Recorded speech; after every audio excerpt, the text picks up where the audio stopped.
ಈಗಾಗಲೇ ಕೃಷ್ಣ ಬೈರೇಗೌಡರು ಬಹಳ ವಿಶದವಾಗಿ ಪ್ರಸ್ತಾಪ ಮಾಡಿದ್ದಾರೆ. ಈ ಸಾರಿ ರಾಜ್ಯದಲ್ಲಿ ಅತಿವೃಷ್ಟಿಯಾಗಿದೆ.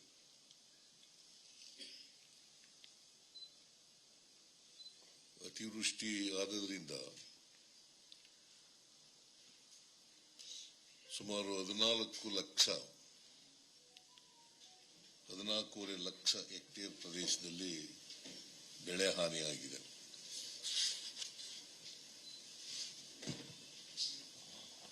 SDRF ನಾರ್ಮ್ಸ್ ಪ್ರಕಾರ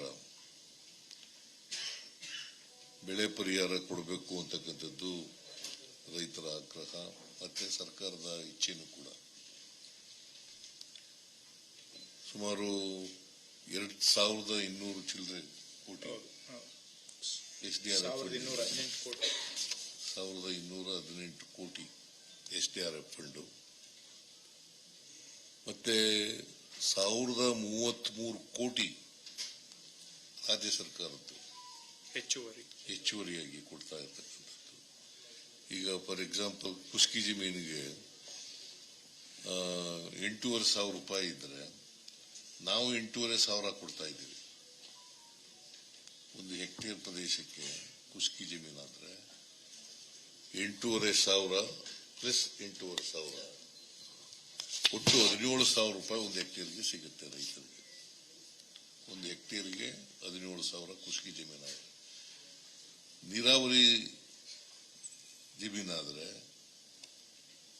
17,000 SDRF ಫಂಡ್ ಪ್ರಕಾರ ಪ್ಲಸ್ 8,500 ಅಂದ್ರೆ 25,500 ರೂಪಾಯಿಗಳು ಸಿಗುತ್ತೆ. ಮತ್ತೆ ಮಲ್ಟಿ ಕ್ರಾಪ್ಸ್ ಇರ್ತಕ್ಕಂಥದ್ದು,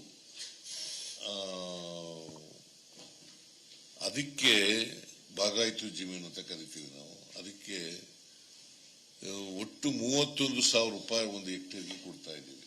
1,033 ಕೋಟಿ ಸರ್ಕಾರ ಹೆಚ್ಚುವರಿಯಾಗಿ ಏನು ಕೊಡ್ತಾ ಇದೆ ಅದನ್ನ DBT ಮೂಲಕ ರೈತರ ಅಕೌಂಟ್ಗಳಿಗೆ ತಲುಪಿಸ್ತಕ್ಕಂಥ ಕೆಲಸ ಮಾಡ್ತಾ ಇದ್ದೀವಿ. 14,58,000 ಹೆಕ್ಟೇರ್ ನಷ್ಟ ಆಗಿರೋದು, ಬೆಳೆ ನಷ್ಟ ಆಗಿರೋದು.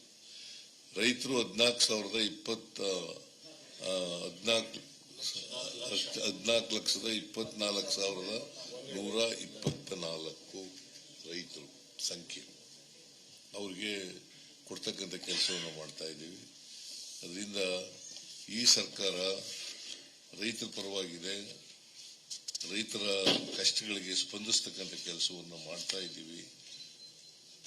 ಬೆಳೆ ನಷ್ಟ ಆದಂತ ರೈತರಿಗೆ ಈ SDRF ನಾರ್ಮ್ಸ್ ಪ್ರಕಾರ ಮತ್ತೆ ಸರ್ಕಾರದ ಹೆಚ್ಚುವರಿಯಾಗಿ ಕೊಡ್ತಕ್ಕಂಥ ಕೆಲಸ